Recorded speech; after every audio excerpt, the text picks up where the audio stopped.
for these folks. And as we showed you in some of the scenes before the feast began, a great deal of work has already been done, and these people now are just about ready to go after it again. We're looking at Stanley Schramm and Herschel Grimes, Aline Lane, Charles Nunley, and Bud Nunley. These 5 people are going to try to help us understand a little bit more about this cemetery, its origins, and its history. We're talking about the cemetery itself. Let's get these folks to tell us a little bit about themselves. Stanley? Well, this is Stanley Schramm, and I'm 70 years old. And my main profession in life is being a preacher of the gospel of Jesus Christ. I was a plumber and a carpenter and these things before I retired. But now I just stay at home and work with recycling, aluminum, copper, and raising a garden, building dog houses, and etc. And one of these days, they're going to bring me over here and leave me. And then the Lord is going to be the one that's going to take me away from this place, this Burkess Chapel Cemetery. And I guess you better let them talk a little now. Well, let me ask you a question. Now, you talk like you've already got your reservations made for a spot in this cemetery. Is that correct? Yes, we had a little girl that died 11 months and 6 days after she was born. She's buried right down here. And naturally, my wife is a sister to these 2 brethren here. And the Nunleys have been burying out here for years and years. And naturally, me and my wife being young, at the time of her child's death, she didn't know nowhere else to bury but out the family cemetery. So that's where we're at. So I guess that whenever the good Lord calls us home, our body will be laid right down here in this cemetery. And I hope that civilization don't come too close to it, so that, the TVA or some big organization would want to come and move our bodies and put it at somewhere else. I want to stay there, and I don't, of course I don't have any gold teeth. But if I did, I would want them to take them out of my mouth, because looters may come and dig me up to get my gold teeth. Well, speaking about the location and civilization not coming in, as our viewers will have seen from the footage we took coming into this area, that's going to be many, many, many years down the line before anything of that kind happened. I want to make a comment, too, on the cedars that we find here. The one right beside us here is, pan over to that cedar, Jason, that big tree, and just take a look at the size of it. There's some cedars here that, does anyone have any idea how old these trees may be? Catch this one over here on the right, Jason. Some of these larger trees like this one here, they've been here ever since I was a little boy. They was great big, well, it's just small trees growing up, when I was just a little boy. And that's been a few years ago. I'm 72 years old. Okay, Jason, back over here now. Let's let Herschel tell us a little bit. He's talking about the trees. And cedars are not a fast-growing tree either. No, it's not. That's a pretty good... When I was just a kid, these cedar trees were small. And there used to be some little cabins built over some of these graves here. But them's long since been gone, They're rotted down and everything. And those cabins. Now, tell me a little more about that. Built up like a little cabin, just a little house like over the grave. Little A-frame? No, they come up straight, but then they had a little A-frame on top of it. And they was here for years and years. But then naturally time and decay took them away, and people just carried them out because they was just a nuisance in the graveyard. The same thing for the old house that used to stand right up there. There used to be an old log house stood out there, and I remember it very well when it still had a good roof on it, and you get in there out of the rain. They used to have revival meetings here back when I was just a small kid. Every once in a while, some country preacher would come through and want to have a little service at the old Burkess Chapel graveyard, and they would. And they also, before that time, they had a school going there. When this vicinity around through here, there were several families that lived around this vicinity, and they would send their children here, and this school teacher would teach might be a 6-month school or a 3-month school, whatever the people wanted, a pay school. They'd pay for their children to go into this school. And that finally ceased. People began to move off, and I just showing some of my friends right down the road here as we come in. I've seen sugar canes growing down there where now it looks like there's never been no civilization around it, just in the wild woods, but I've seen sugar canes growing there. Uncle John Hoosier used to have a little field there, and he raised sugar cane and soybeans in there. And I've seen that when I was just a child. Well, how near, and could you estimate of how many people lived close to this cemetery at the time? Well, at one time, I guess they was maybe 10 or 12 families lived around through the countryside here. Well, about how far is it to the first dwelling place from here now? I'd say it'd be about 500 yards from here. Well, the first house stood right out there in a little field. Okay, or is there just the one, or is there any others around? Meaning currently or in the past? Right now. No, right now in the past. Oh, okay. It's all been in the past. There's no dwellings around here now. Yeah. But I know of anywhere it's near. I guess It's 2 or 3 miles out the road. about 3 or 4 miles around what we used to call Torbit Switch, out there around Grootley. Is the closest family as is now lives in here. But I'm talking about back when the sawmills and things was in here, way back when I was a child. And there was several houses. There was about 3 houses right out here, and there was one back over here, and then the old quail places over here, and male quail places up above there. And I guess Charles remembers some of them old places that used to be there back when Joe Quail lived over here. Talk to Charles here a minute.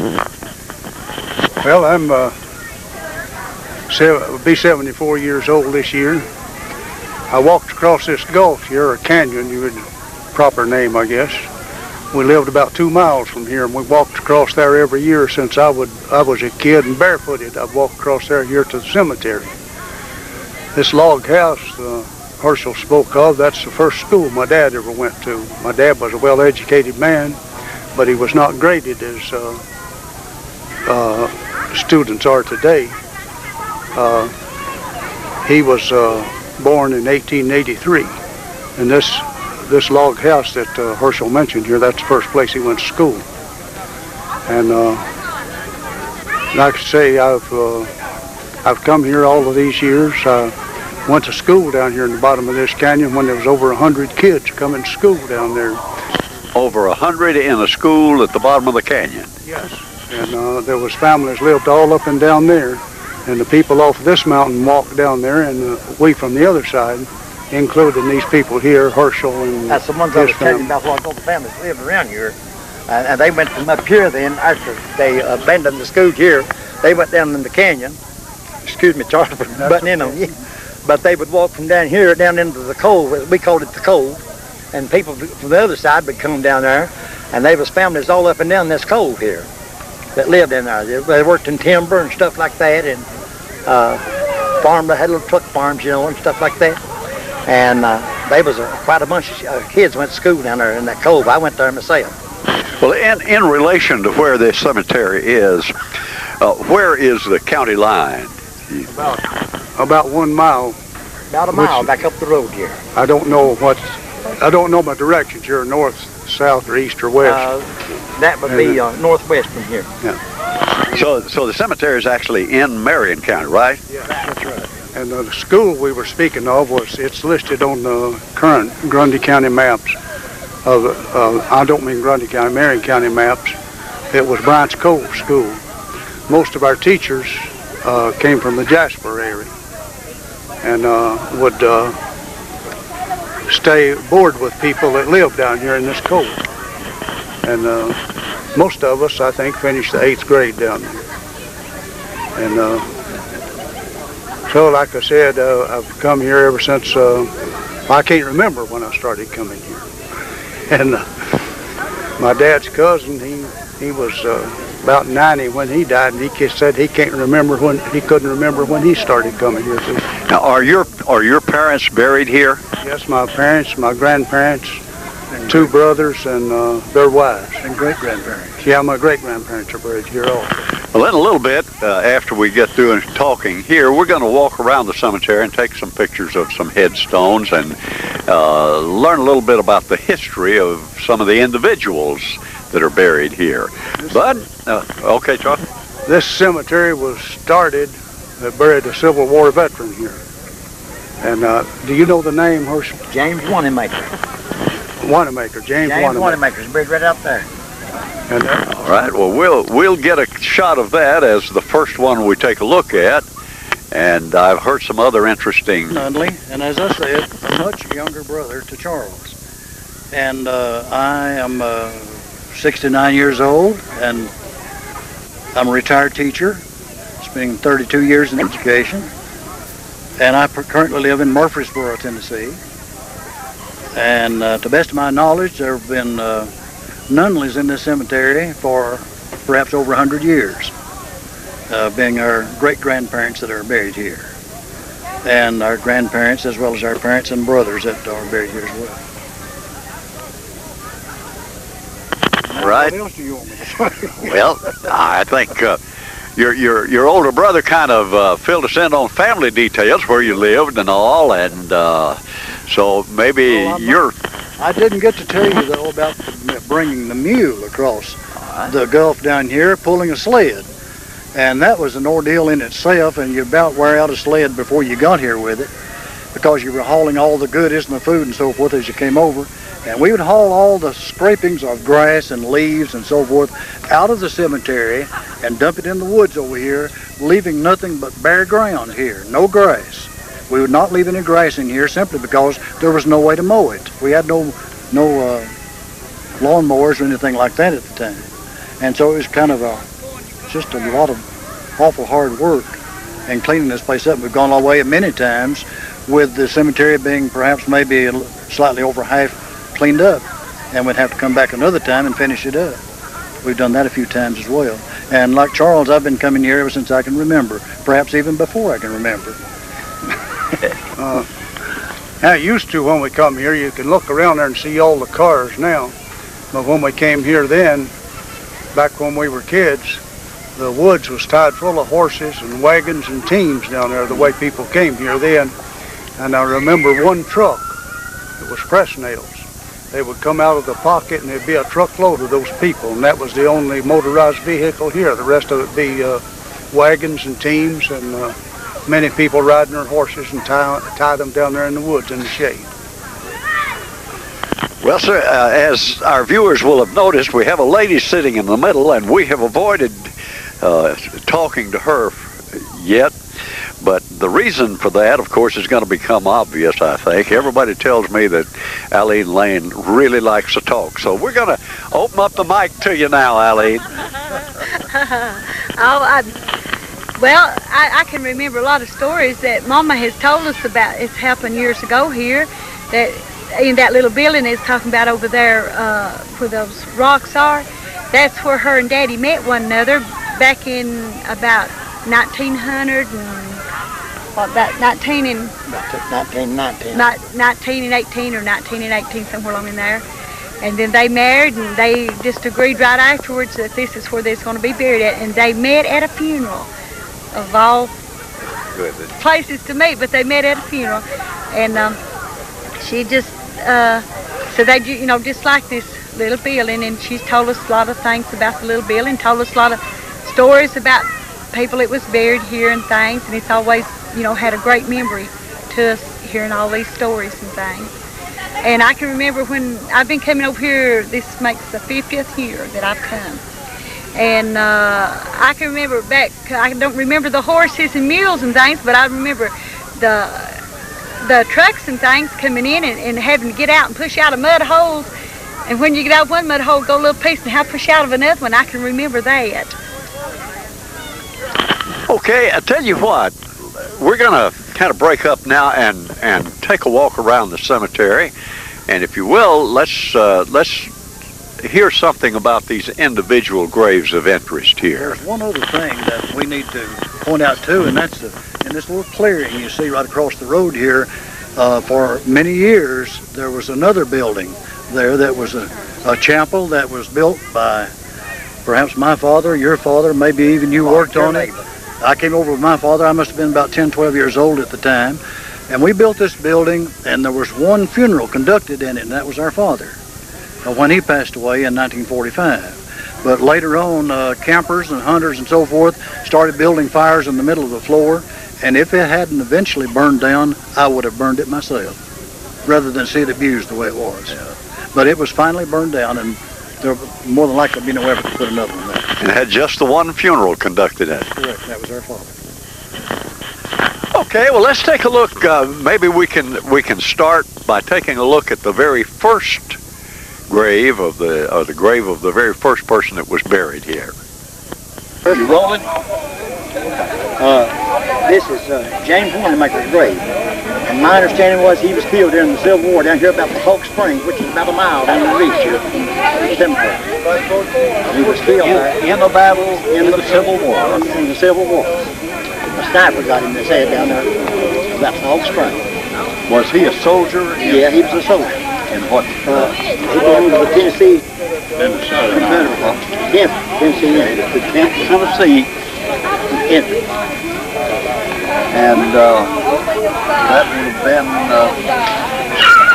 During the Civil War, mid-60s. 1860, somewhere along there. All right. And Elaine, you were telling us earlier about a grave over here of a lady who had several children and starved during hard times. Let's go over to that one. Both said that her granddaughter said that it was back in the hard times, and that they didn't have any work back then, didn't have no welfare or anything, and said that she had several children and no work or anything, and her husband had left her, and she just died from starvation. Okay. Ready? Now. Latham, October 14th, 1858. She died December the 30th, 1918. Her sister died the same day, and her sister was born April 15th, 1844. And they Does anyone know whether they died of an illness or? they died of the influenza. First year the flu come around. 1918, yes, That's Okay, Jay. This is Judy Catherine Schrein. She was born October the 25th, 1946. She died October the 1st, 1947. Just a little over 11 months. And my wife's seeing it. This is where her folks was buried. Where is They're buried right there. right here. yeah, Here's your wife's mother. right here is my mother-in-law, Sally Nunley, and that is her husband over there, Frank Nunley, and that is the mother and father of Bud and Charles Nunley. And they're the parents. They were the parents of 14 children. 14. Or 14, right? And here's one of You have their oldest sister's sons, Joe Lane, and his wife was buried there. And of course, here is where that Lizzie, I believe this is Doc's. Yeah, that's Doc's grave there. This is Doc Lane. This is one of my brother-in-laws. Hold on now until he gets around. Are you still rolling, Jason? Mm-hmm. Okay. And this here is Elizabeth Nunley. This is my oldest sister-in-law. She was 85 just a few days ago.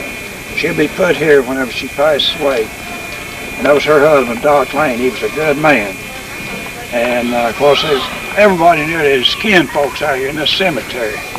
And over in yonder is where that their oldest brother, her brother, Alvin. The oldest one's right here, buried right here. Well, oldest one I knew, of course, Yeah. Albert. right over here. I've been thinking ever since that I've come to one funeral down here. Are you still shooting, Jay? Over here. We're going over there. And we finally come to Oh, was that right? This here is where their oldest brother, the Nunley's oldest brother lived. His name was Albert. He just lived a little over 30 years, I think. And then this is where his wife, Minnie, she just died in 1989. Discovered their son's cars that on the side of the road. And right over here. That's Albert Jr. over there. This is Albert Jr. This is Albert's son. He died fairly young, looked like about 44 years old when he died. And Albert Jr. was raised by my mother. Yeah. And that was the 15th child that she had raised, was Albert Jr. Now then, if you want some more than this, we'll come right over here.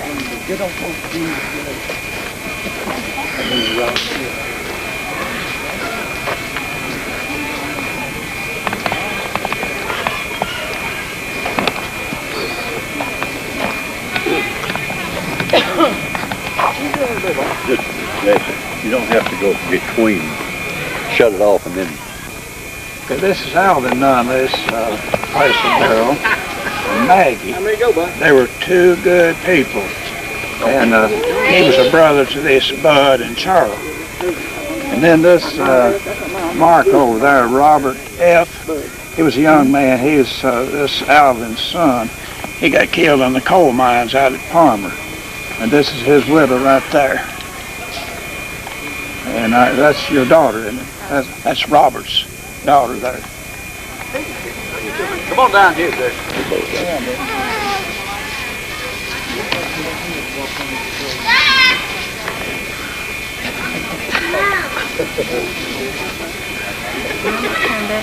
Turn, bud. Keep our deal, bud. Wide angle.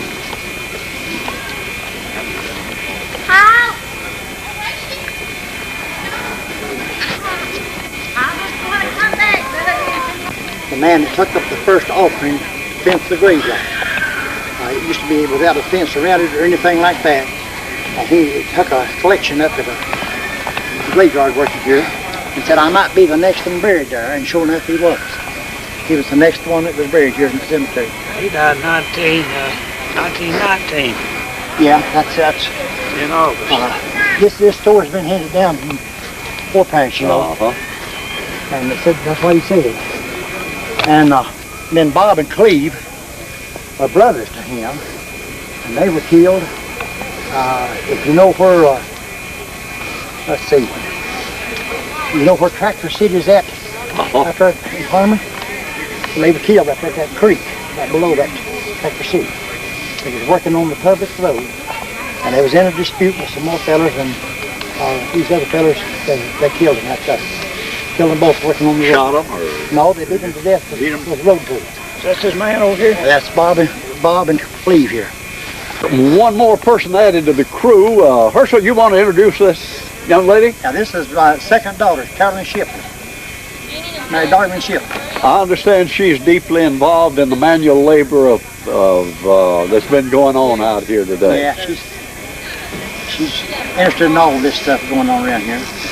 Well, listen, we're about to wind up our coverage of the workday here at the graveyard, and I believe Eileen told me that you prefer to call it a graveyard rather than a cemetery. It's always went with the name of the Burgess Chapel Graveyard. Is there any other thing of interest that? First of all, I would like to ask, do you have any idea approximately how many graves there are here? Stanley, I believe you said you were trying to catalog what was. I'm slowly trying to index it.